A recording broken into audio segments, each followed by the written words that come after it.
YTN 라디오 뉴스파이팅 김영수입니다. 4부 순서 이어가겠습니다. 화요일은 정치권의 속사정을 모두 풀어내는 시간, 정치 비하인드 시간인데요.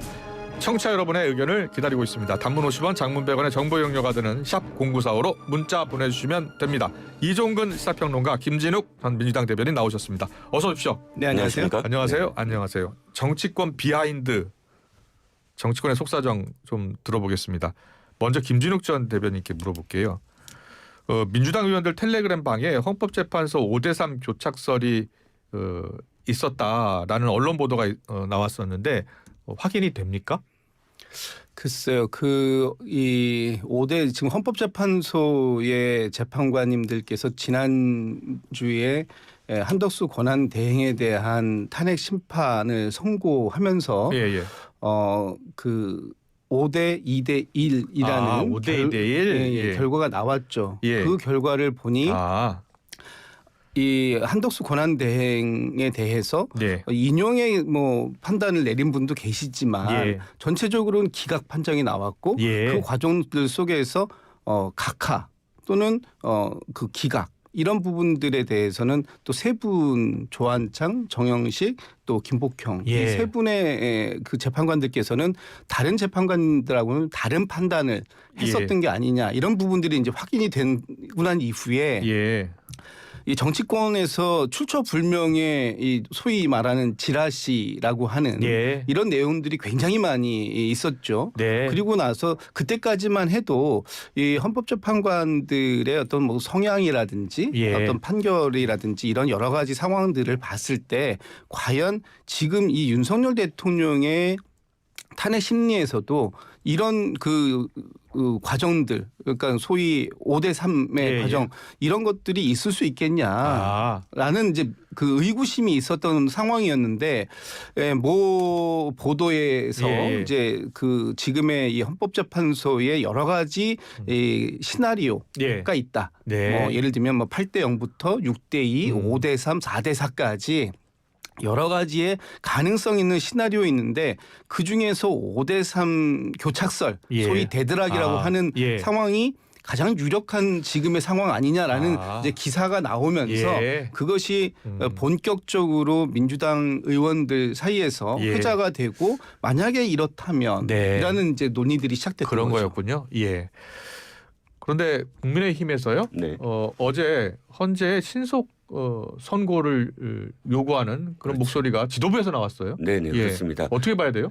이제 국민의힘에서는 똑같이 예를 들어서 5대 3이라는 게 사설 정보지에서만 떠돌던 수준에서 상당히 수면 위로 올라왔어요. 이제는 각 당에서도 이제 이 수군거림 정도를 벗어나서 거의 사실인 것처럼 공유되고 있지 않습니까? 그렇다면 그걸 바탕으로 해서 어찌됐든 윤 대통령이 기각이나 각하될 거다라는 확신이 좀 더 확정이 되는 거죠. 물을 좀 마시고 천천히 해주셔도 됩니다.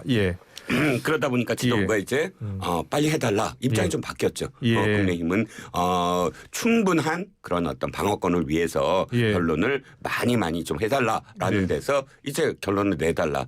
뭐 당연히 이제 정파적인 어떤 이해관계가 깔려 있는 것이기도 하고 사실은 이제 피로도가 너무 누적됐어요. 어느 당에서 아니 좀 더 해달라 길게 해달라 그러면 욕먹을 수밖에 없어요. 어떤 국민이든 어떤 진영이든 다시 빨리 해야죠. 알겠습니다. 박찬대 원내대표가 마 후보자를 오늘까지 임명하지 않으면 중대 결심을 하겠다고 했잖아요. 그 중대 결심에 대한 해석을 놓고 여러 가지 이야기가 나오고 있어요. 임기 연장이냐 연임이냐 헌법재판관 후보자 퇴임하는 또 황운한 대행 재탄핵이냐 여러 가지 가능성이 있는데 중대 결심 뭐가 나올 것 같습니까? 글쎄요. 지금 상황에서는 일단 제일 우선적인 게 한덕수 권한 대행께서 최종적으로 오늘까지 그 마은혁 재판관 후보자에 대한 임명을 하는가 안 하는가 일단 지켜봐야 될 것 같고요. 일단 그것이 전제되고 나서 지도부에서 최종 결심, 중대 결심을 어떤 방식으로 이어갈 것인가 하는 부분에 대해서는 추가적인 논의가 좀 필요하다. 지금 현재까지 당의 이 공식적인 입장은 그런 것 같습니다. 그런데 이제 저희가 한번 추측을 해볼 수 있는 거잖아요. 일단 중대 결심에 들어갈 수 있는 것 그러면 한덕수 권한대행이 마은혁 재판관 후보자를 임명하지 않고 있는 것이 위헌 상황을 지속하는 것이기 때문에 1차적으로 이런 위헌 상황을 해소하기 위한 탄핵 조치 필요하다라는 지금 의견도 있는 것이고요. 그리고 좀 전에 5대3 교착설 이런 부분들이 나오면서 지금 좀 전에 말씀 주셨던 것처럼 국민의힘 지도부의 입장이 급선회된 부분이 있습니다.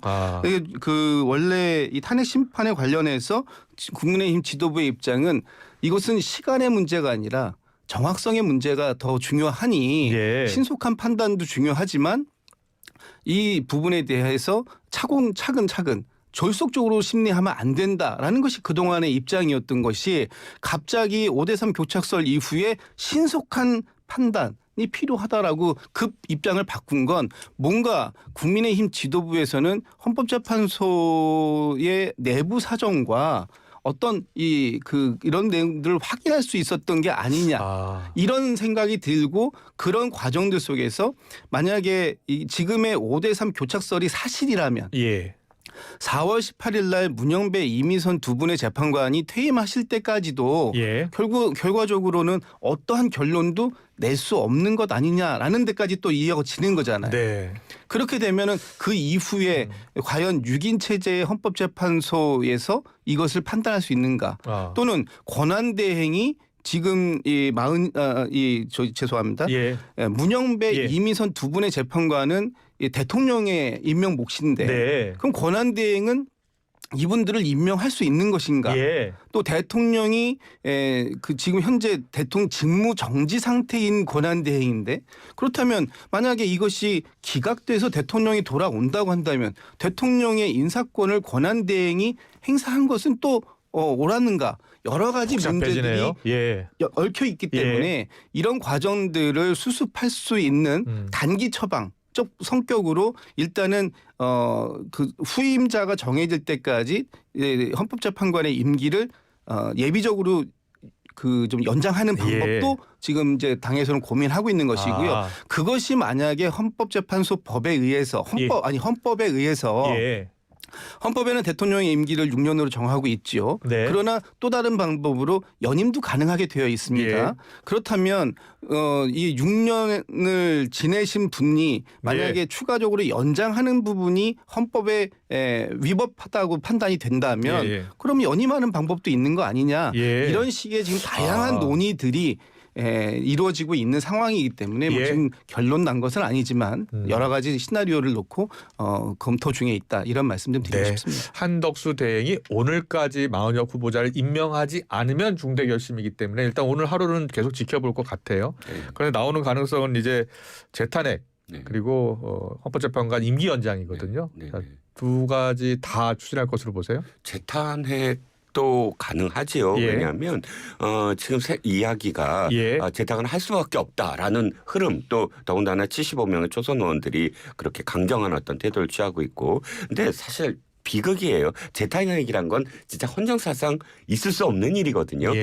일사부재리 다 안 되잖아요. 왜냐하면 똑같은 사안을 이미 헌법재판소에서 며칠 안 됐어요. 10일도 안 됐어요. 10일 전에 거기서 기각을 했는데 같은 사안을 두고 10일 만에 갑자기 위중한 굉장히 중대한 위헌이다. 시간이라는 게 10일까지 안 하면 뭐 중대하고 아니면 하루면은 중대하지 않고 그런 기준은 없잖아요. 그러니까 같은 사안을 두고 똑같이 똑같이 탄핵을 한다. 그것도 말이 안 되고 연장은 더더욱 좀 말이 안 됩니다. 이거는 임시적인 어떤 방편이에요. 만약에 악한 마음을 갖고 예를 들어서 헌법재판관 중에 한 서너 명이 임기가 거의 끝나가는데 한 진영의 논리로 이 사람은 언제나 우리 진영에 도움이 되는 사람이야 라고 생각을 하면 언제든 연장이 가능하잖아요. 다수당일 경우. 이런 식으로 악용할 가능성도 있습니다. 법은 지속성, 보편성이 있어야 되잖아요. 그러니까 저는 연장이나 재탄핵이나 민주당이 조금 더 이성을 찾았으면 하는 바람입니다. 근데 국민의힘에서는 한 권한대행이 대통령목의 재판관을 임명하는 방안도 지금 추진하겠다라고 하지 않았나요? 그건 조건이 있습니다. 국민의힘은 만약에 탄핵이라든지 이런 민주당이 계속 폭주를 할 경우 그것까지도 생각하겠다라는 전제가 있기 때문에 그것을 미리 다 준비를 하고 하겠다라는 건 아직은 지도부는 그런 정도의 스탠스인 것 같습니다. 예, 그러니까 민주당이 재탄핵을 추진한다는 전제 조건이 있다. 예. 저는 한 말씀만 좀 드리고 싶은 게 지금 국민의힘이 굉장히 이율배반적이고 모순적인 말씀들을 하고 계신다.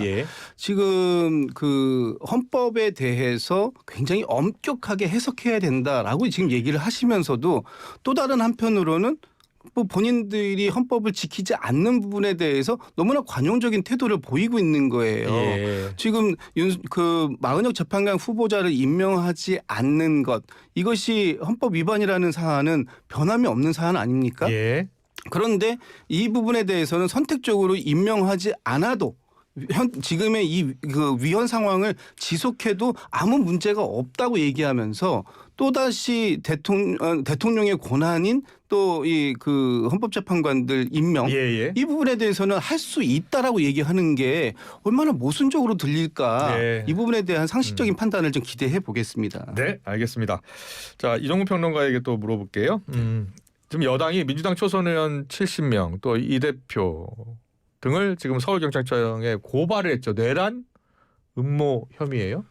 네, 그렇습니다. 탄핵도 이제 사실 인플레이션 됐는데 내란이 인플레이션이 됐어요. 뭐 뻑하면 이제 탄핵이고 뻑하면 내란입니다. 사실 근데 내란 선전선동이나 내란 음모에 준한다고 생각은 해요. 왜냐하면 내란 형사법에 따르면 이거 아닙니까? 그러니까 어떤 국가의 기관, 국가기관, 헌법기관의 그런 기능을 강압에 의해서 정지시키거나 마비시키려는 의도. 이게 사실 의도가 있으면 그게 내란죄다라고, 그러니까 국정 혼란고 이것이 곧 내란으로 연결될 수 있는 그런 법률안인데 바로 지금 윤석열 대통령을 내란죄로 지금 재판을 받는 바로 그 법입니다. 그런데 지금 이야기하는 건 이거예요.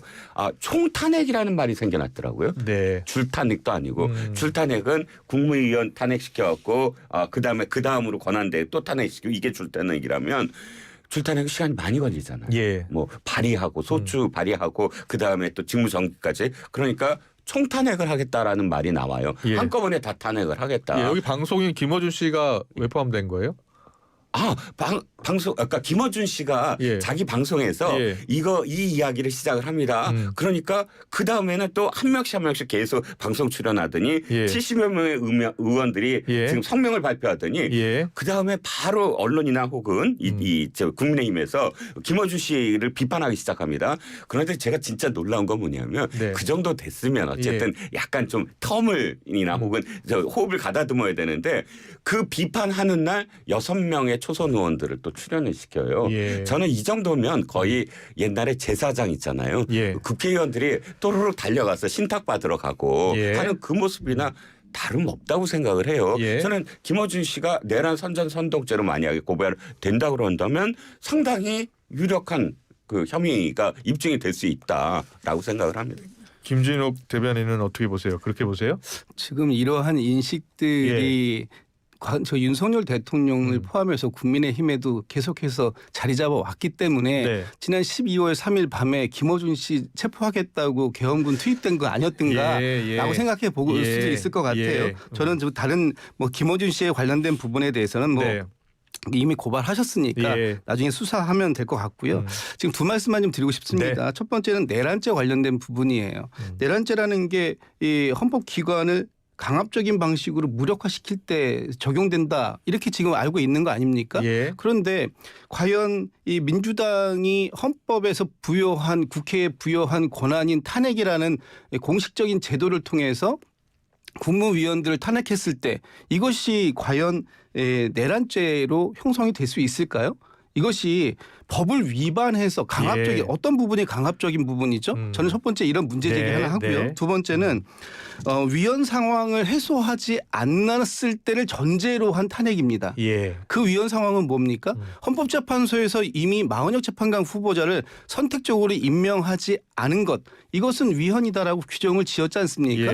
그렇다면 이 권한 대행으로서 이 그 위헌 상황에 대한 하려는 노력 최소한 노력 이런 조차도 없이 무조건 이거는 안 해도 되는 것이다라고 헌법을 선택적으로 취사 선택할 수 있다면 이 부분에 대해서는 책임을 반드시 물어야 된다라는 것이 우리 민주당의 입장이라는 말씀이고요. 네. 그런 상황들 속에서 이 부분에 대한 판단 저는 필요하다라고 보는 거죠. 그런데 김어준 씨가 방송을 할 때 그 전제가 아니었던 걸로 저는 알거든요. 그러니까 마은혁 후보자를 무조건 지금 임명하라. 그렇지 않으면 탄핵하겠다가 아니라 탄핵을 다 시킨 다음에 그러니까 마은혁 후보자는 상관없이 그 다음에 그 국무회의 내지는 행정부의 그런 어떤 기능을 마비시켜서 모든 입법안을 다 국회의장이 통과시키겠다. 이렇게 우리가 권력을 잡자. 상상력을 좀 더 동원해라. 이게 김어준 씨의 이야기입니다. 그러니까 아까 말씀드렸듯이 강압에 의해서가 총탄핵이에요. 어떤 의미냐면 탄핵 물론 법률에 있죠. 아니 계엄도 법률에 있어요. 권한 맞아요. 그런데 중요한 건 그 다음에 뭘 획책하느냐는 건데 총탄핵에서 전부 다 국무위원들을 권한을 없게 만들고 국회의장이 모든 입법안 민주당이 하는 입법안을 좀 통과시키게 만들겠다라면 이건 마은혁 후보자의 문제가 아니라 상권 분립에 위배된다. 아니 모든 권한이 행정부의 권한까지 국회가 아니 민주당이 다 가져가서 하겠다 이 뜻 아닙니까? 제가 한 말씀만 좀 말씀하셔도 돼요. 제가 뭐 민주당의 국회의원은 아닙니다만 지금 말씀 주신 것처럼 하면 저는 굉장히 모욕적으로 느낄 것 같아요. 왜냐하면 김어준 씨가 어떤 개인의 의견을 얘기할 수 있는 겁니다. 그렇다고 해서 김어준 씨가 마치 민주당의 국회의원들 모두에게 지령을 내리고 그 지령을 아무 생각 없이 무비판적으로 수행하는 것처럼 민주당의 초선 국회의원들을 말씀 주시는 것처럼 느껴지면 저는 굉장히 좀 모욕적일 것 같다는 생각이 들고요. 예를 들어서 지금 이 자리에 우리 김영수 앵커께서 본인이 생각하시는 바를 이렇게 해야 되는 거 아닙니까? 라는 얘기를 주실 수 있어요. 그런데 그 사안이 제가 평상시에 생각해왔던 생각하고 똑같을 수도 있는 거 아닙니까? 민주당 국회의원들이 지금 2달 넘게 거의 매일 의총을 통해서 지금의 이 현재의 이런 그 난국을 어떻게 타개해 나갈 것인가 하는 부분에 대해서 논의를 진행해 왔습니다. 그 논의가 수시간씩 지속될 때마다 그 안에서 온갖 아이디어가 다 나오고 그 얘기가 나왔던 것들이 있어요. 특히 이 국무회의 관련해서는 지난 12월 23일 날 노정면 의원이 16명 중에 5명을 탄핵시키면 국무회의가 돌아갈 수가 없다라는 얘기도 이미 2달, 석 달 전에 나왔던 얘기들이거든요. 그렇기 때문에 이런 과정들 속에서 충분히 나올 수 있었던 얘기들이 어느 기폭제가 있었을지는 모르겠습니다만 그 상황을 통해서 이루어졌다고 해가지고 그것이 지령을 받았다? 저는 그렇게까지 얘기하는 건 좀 아닌 것 같아요. 네, 알겠습니다. 잘 들었습니다. 다음 이슈로 넘어가겠습니다. 민주당 지지율과 정권 교체를 희망하는 여론이 상승했다는 여론조사 결과가 나왔습니다. 자, 리얼미터 에너지경제신문 조사고요. 지난 26일부터 28일 ARS 조사입니다. 중앙선거 여론조사심의위원회 홈페이지를 참조하시면 되는데요. 정권 교체 57.1%, 정권 연장 37.8%가 나왔습니다. 정권 교체 3.2%포인트 올랐고요. 정권 연장은 2.6%포인트 떨어졌습니다. 이재명 대표 무죄에 따른 효과라고 보십니까? 어떻게 보세요? 저는 뭐 이재명 대표의 무죄에 따른 효과도 일부 들어 있겠지만 반영되었겠지만 사실 그것보다는 지금의 이 탄핵 국면을 빨리 해소시켜 달라라는 측면이 훨씬 더 크다고 봅니다. 지금 그 국민의힘에서는 민주당이 광화문에 천막 당사를 만들었을 때 얼마나 비판을 크게 하셨습니까? 그리고 반드시 여론의 역풍이 불 것이다 이렇게 말씀들을 하셨는데 결과적으로 보면 지금 어제 나왔던 리얼미터 여론조사뿐만 아니라 지난주에 나왔던 갤럽이나 주말 사이에 나왔던 뭐 여러 가지 여론조사들에서 보면 지금 민주당이 국민의힘을 오차범위 밖으로 그 밖에서 리드하고 있지 않습니까? 이런 것들은 여전히 국민들께서 민주당의 지금 약간 좀 다소 거칠어 보이는 그런 행동들조차도 필요하다라고 보시는 것이고 지지를 주시고 계시는 것이다. 특히 이 정권 교체 여론이 지속적으로 상승하고 있는 이 과정들 이것은 윤석열 대통령의 탄핵을 바라는 국민들이 그만큼 많다. 또 중도층도 역시 그런 부분들에 대해서 공감하고 있다. 저는 그렇게 해석하는 것이 맞다라고 생각합니다. 네, 이종훈 평론가는 어떻게 그게 맞으시면 지금까지 그 국민의힘이 상당히 그 높은 지지율로 민주당을 앞섰던 시기도 많거든요. 그러면 똑같은 논리로 그 시기 때는 윤 대통령이 돌아오길 바라는 민심이 훨씬 높았었을까요? 그러니까 똑같은 얘기죠. 여론조사를 자신의 어떤 진영에 유리하게 판단하는 건 너무 당연한 일이긴 한데 탄핵과 관련돼서 그 국민들의 마음이 계속 출렁거린다라고 밖에 안 되는 것이고요. 자, 중요한 건 이겁니다. 지금 앵커 말씀하셨듯이 이재명 대표의 사법 리스크가 저는 결정적인 어떤 역할을 했다. 왜냐하면 그만큼 좀 유보했던 판단을 유보했던 사람들이 적극적으로 대답을 한 것이고요. 그런데 이게 지속될 건가? 저는 이재명 대표가 저 굉장히 귀담아 들어야 될 대목이 바로 이회창의 길을 걸 건가라는 말씀 많이 하셨잖아요. 왜 이회창 후보는 대표는 이 당 그러니까 국민의힘 계열 정당에서 3번이나 거의 유력한 어떤 후보로 대선에 나왔지만 그리고 지지율도 계속 높았어요. 뭐 타의 어떤 추종을 불허했습니다. 그런데 어떻게 됐습니까? 완전히 그분밖에 없었어요. 유일한 어떤 후보였어요. 그러다 보니까 사실은 신선함도 없고 또 어떤 뭐랄까요? 새로운 어떤 정책도 없고 그냥 대세론으로서 사실 대통령이 안 됐거든요. 지금 이재명 대표가 일극 체제의 한계를 뛰어넘어서 뭔가 사람들에게 나는 이재명이 다르다. 지난번 대선과 다른 이재명이다라고 내놓지 않는다면 이 지금 지지율에 취한다면 상당히 위험한 득이 아니라 독이 될 수 있는 그런 지지율의 변화다라고 생각을 합니다. 네. 잘 들었습니다. 뭐 평가가 엇갈리고 있어서요. 네. 아무튼 지금 여론조사 흐름까지 짚어봤고요. 윤석열 대통령 탄핵 심판이 만약에 기각이나 각하되면 윤 대통령이 이제 복귀를 하게 되잖아요. 근데 그 복귀 이후에 대해서 야당에서는 크게 우려하고 있어요. 이재명 대표 같은 경우에는 엄청난 혼란 또 유혈 사태 어떻게 감당할 수 있느냐라고 이야기했고 박지원 대표는 엄청난 국민적 저항 폭동이 날 것으로 예상한다라고 했습니다. 야당이 가장 우려하고 있는 대목은 뭐예요? 과연 윤석열 대통령이 12.3 비상계엄을 통해서 이 계엄군을 국회와 중앙선관위에 투입하는 그런 장면들을 실시간으로 전 국민 또 전 세계가 목도하지 않았습니까? 이런 상황들 속에서 버젓이 윤석열 대통령이 직무에 복귀한다. 그 앞으로 더한 일도 벌어질 수 있다라는 예고편 같기 때문에 다들 경악하고 두려움을 갖는 거 아니겠습니까? 지금 그런 두려움의 끝은 어딜 것이냐? 뭐 국민들께서 참아낼 것인가? 아니면 그 부분에 대한 적극적인 수정을 요구할 것인가? 저는 후자에 가깝다고 봅니다. 아마도 잘못된 판단이라고 보여지고 잘못된 선택이라고 한다면 그 부분에 대해서는 국민들이 어떤 헌법재판소의 결과 이후엔 직접 움직이실 가능성 저는 그거 배제할 수 없다고 봅니다. 그런 것을 아마 뭐 이재명 대표나 다른 분들도 말씀 주시고 계시는 것 같은데 그것이 원만하게 수습될 수 있는 가장 최고의 좋은 방법은 헌법재판소가 빠른 정상적인 판단을 해 주시는 거다. 뭐 이런 말씀 다시 한번 드립니다. 상식적인 정당이라면 사실 어떤 불복할 것이다라는 말을 저는 해서는 안 된다고 봅니다. 불복하지 말아야 된다라고 이야기해야죠. 아무리 할 것이다라고 추측을 한다고 하더라도 그건 어떤 의미냐면 불복해라. 지지자들은 불복해라 이렇게 들리거든요.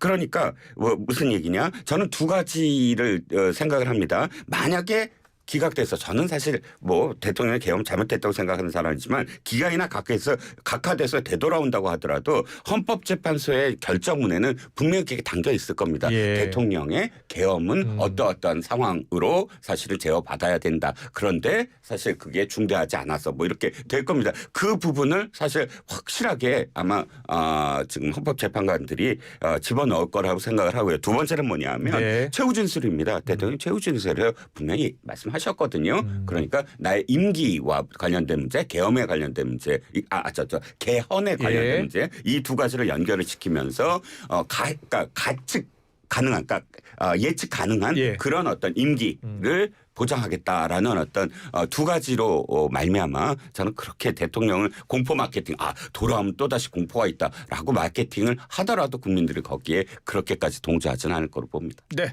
짧게 질문 하나 하고 마무리하겠습니다. 이재명 대표가 한덕수 대과 좀 만남을 거듭 요청했는데 만나지 않았나 봐요. 만나지 않은 게 아니라 연락조차를 못 받았습니다. 한대행이 지금 뭐 통상 전쟁 대응 이재명 전 대책 지휘가 최우선이다라는 입장만 냈고요. 그거 중요하시죠. 그런데 어제 지금의 이 혼란한 상황을 좀 수습해 보려고 이재명 대표가 한덕수 그 권한 대행께 여러 차례 전화 통화와 문자까지들 드리고 그 또 이 당의 직책을 맡고 계신 분들이 총리실의 관계자들에게도 여러 차례 연락을 했던 걸로 알고 있습니다. 다만 그랬음에도 불구하고 전화 통화나 어떤 문자 그 회신이 전혀 없었다라는 것이고요. 지금 한덕수 권한 대행께서 국정을 살피는 거 중요하지요. 그러나 지금의 이 혼란한 국정을 야당의 협조 없이 극복이 가능한가요? 하다못해 정부에서 지금 추경안을 내세우고 있는데 그것도 야당이 협조 안 해서 어떻게 가시려고 하는지 야당의 대표와 이런 식으로 소통을 안 하시는 이 모습은 지난 윤석열 정부와 판박이다 이런 말씀을 드릴 수밖에 없습니다. 한 총리가 야당 대표와 소통을 안 한 것에 대해서 안 했는지 못했는지 모르겠지만 저는 동감합니다. 지금 난국을 타개해야만 하고 그것은 바로 야당의 적극적인 국정 안정에 대한 협조가 필요합니다. 그런데 다만 지금 산불 비상이었어요. 어저께 제가 한 총리의 그 스케줄들을 봤더니 정말 촘촘합니다. 거의 다 산불 이후 후폭풍을 어떻게 연착륙시킬 거냐, 이재명들을 어떻게 할 거냐에 대한 집중적인 어떤 스케줄이었기 때문에 아마도 안 한 게 아니라 못한 게 아닌가 싶습니다. 네, 알겠습니다. 네, 정치 비하인드 여기까지 듣고요. 앞서 김진욱 대변인이 언급한 여론조사 개요를 잠깐 언급하겠습니다. 한국갤럽이 정례 조사한 것이고요. 지난 25일부터 27일 전화조사원 인터뷰 방식으로 진행했습니다. 정권 유지 34%, 정권 교체 53%로 나타났습니다. 자세한 내용은 중앙선거관리심의위원회 홈페이지를 참조해 주시면 됩니다. 정치 비하인드 여기서 마무리하겠습니다. 이종근 시사평론가 김진욱 전 대변인과 함께했습니다. 잘 들었습니다. 네, 감사합니다. 감사합니다.